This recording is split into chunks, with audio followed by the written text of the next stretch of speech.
Welcome to Natural Companions, the program where we explore natural and holistic ways to keep our animal companions happy and healthy. I'm Amy Rosenthal. And I'm Jeff Plunk. Integrative veterinary medicine is a medical approach to pet care that combines the best of both worlds, alternative and conventional practices that work together in a complementary fashion for the long-term health and well-being of animals. Okay, here's the difference. Conventional medicine reacts to individual symptoms and treats them when they occur. The goal of holistic medicine, on the other hand, is to avoid problems in the first place. Then it doesn't just treat symptoms, it fights disease by strengthening all the systems of the body so the body can help heal itself. And especially in serious cases, an integrated approach can help fight the battle on two fronts instead of one. For instance, a conventional treatment might be surgery to remove a cancerous tumor from a cat. Then you could use holistic treatments like herbal medicine and nutrition so she recovers more quickly and is less likely to get the tumor again. That's why today's show is called Best of Both Worlds. We'll hear several stories that demonstrate how more and more conventional veterinarians are turning to holistic medicine to add healthcare options for their animal patients. In fact, our first segment today features Colleen Murray, a veterinarian with a big cat named Finn. And when her very own conventional medicine didn't quite solve Finn's joint problems, Dr. Murray turned to an animal chiropractor named Dr. Jack.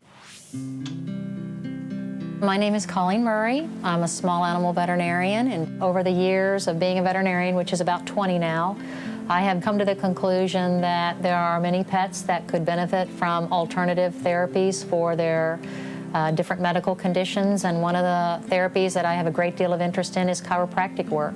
And I found that to be valuable for my own pet, Finn. This is Finn. He is a 1.5-year-old male neutered, red Maine Coon. Hey, Dr. Jack, nice to see you again. Same here. The first time I saw Finn, the first thing I noticed about him was how affectionate he was and how tolerant he was of being handled, which made my job a lot easier. But if you were to run your hand along his back, you would notice that he would arch his back quite dramatically, which isn't quite normal for behavior for a cat. He would walk around with his back arched, his tail was down, he was very reticent to jump. I kind of watched him for a while, and then I decided that something was up, and I took some x-rays of him, and sure enough, he's got some hip dysplasia. Hip dysplasia is the abnormal development of the hip joint. It happens in animals, it happens in people. Basically, this is your femur. That's the ball that sits on the top of your femur that works inside the socket of your hip. It should be a nice smooth round surface and a nice deep socket, and when you have hip dysplasia, it's very shallow. The head is very flat, and it causes a lot of movement when you're walking or crawling. That causes abnormal wear and tear on the joints. Rechecking. I felt like chiropractic adjustment offered the best hope of maybe keeping his spine and his hips aligned and not subluxated.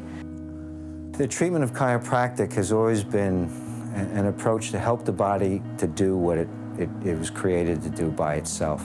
If the nerve comes out through the vertebrae, and the vertebrae in your spine is slightly out of position, it closes down on that nerve, not allowing it to function at an optimal level. So all that means is repositioning that vertebrae as close to normal as possible so that the nervous system can function at a much higher level, and therefore whatever organ, muscle, or tissue that goes to functions at a higher level. He's done that since he was a kitten. As a veterinarian, I realize a lot of the things that we do really only treat symptoms. Pain relief was not my goal. It was more of a side effect of my goal. My goal is, what can I do to help him develop and stay as normal as possible, given that he's got some problems with his hips.